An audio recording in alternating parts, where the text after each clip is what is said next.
Pinangunahan ni Pangulong Ferdinand R. Marcos Jr. ang pamamahagi ng nasa higit 200 units ng operations and equipment vehicles sa Taguig ngayong araw. Sa ilalim yan ng ikatlong tranche ng refleeting program ng National Irrigation Administration na malaki ang may tutulong para mapaunlad ang pagsasaka kasabay ng pagtitiyak ng seguridad ng pagkain sa bansa. Ang sentro ng balita mula kay J.M. Pineda.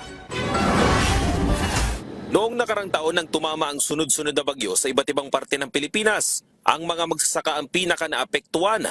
Nasira ang kanilang mga pananim pati na ang patubig o irigasyon.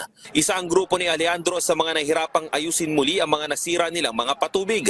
Naapektuhan rin ang kanilang hanap buhay dahil mano-mano-umano ang pagtanggal sa mga dumi na humalo sa irigasyon. Pero ngayon, tiyak daw na mas mapapagaan ang kanilang trabaho dahil sa mga backhoe at iba pang kagamitan na ibinigay ng pamahalaan. Medyo nasira nga po ang mga dam namin.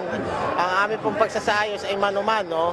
Ay sa ngayon po ay magkakaroon po kami ng mga bagong makinarya para po mapadali po sa ganitong sitwasyon. Kung dumadaan po ang kalamidad, ay amin pong madaling masayos ang aming mga kanal at mga nasabing dam. Parte yan ng refleeting program ng National Irrigation Administration at ito na ang pangatlong beses na namahagi ang ahensya na mga kagamitan sa ilalim ng programa.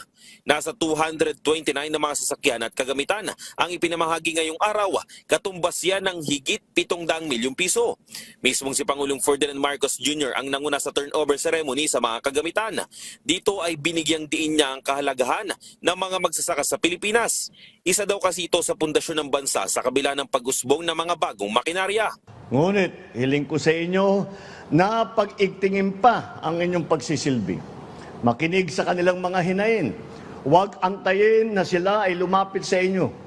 Kayo na ang umikot sa ating mga magsasaka. Mabigat rin umano ang pasanin ng mga magsasaka dahil sa pabago-bagong panahon sa bansa.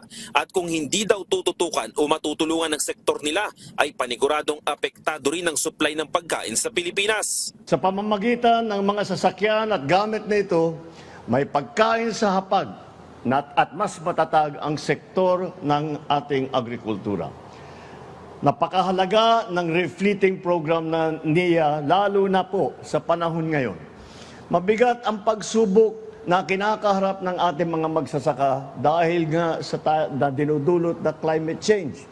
Mas matinding init, mas malalang ulan. Ang pamamahagi rin umano ng mga bagong sasakyan at kagamitan ay magpapadali sa pagbabalik muli ng kaayusan ng mga irigasyon o patubig. Tiniyak rin ng Pangulo na lahat ng mga magsasaka sa bansa ay mabibigyan ng tulong. Sa tulong ng mga sasakyan, backhoe, dump truck, excavator, umaasa tayo na mas bibilis ang pagsasaayos ng mga nasirang irigasyon at ang pagpapatayo ng mga bagong proyektong patubig. Mula Luzon hanggang Mindanao, maging lowland man o upland farming, siguradong may maasahang sistemang patubig ang mga magsasaka natin. Inaasahan naman sa mga susunod na buwan ay muling magbibigay ng mga moderno at bagong kagamitan ng pamahalaan sa mga magsasaka sa ilalim ng refleeting program ng ahensya para sa pagpapaganda rin ng irrigation system sa bansa.